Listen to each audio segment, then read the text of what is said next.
గత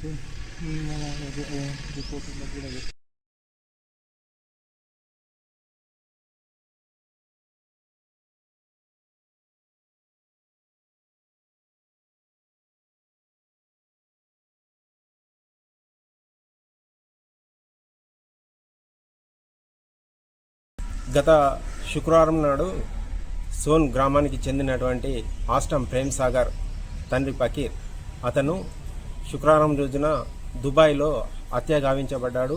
పాకిస్తానీలు అతన్ని హత్య చేసినారు. ఆ విషయము మాకు శుక్రవారం నాడు తెలిసింది కానీ ఆ కుటుంబంలోనే అప్పటికే విషాదంలో మునిగిపోయి ఉన్నది. ఆ కుటుంబంలో ప్రేమ్ సాగర్ యొక్క నాయనమ్మ బుధవారం నాడు చనిపోయింది. గురువారం నాడు అన్ని కార్యక్రమాలు చేసినారు.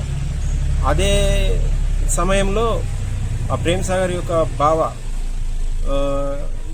యాక్సిడెంట్ అయ్యి అతను కూడా శుక్రవారం నాడు నిజామాబాద్ హాస్పిటల్లో ట్రీట్మెంట్ తీసుకుంటున్నాడు.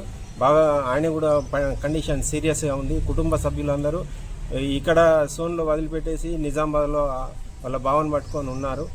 అదే సమయంలో ఈ వార్త పిడుగులాగా వాళ్ళ కుటుంబాన్ని చిన్నాభిన్నం చేసేసింది.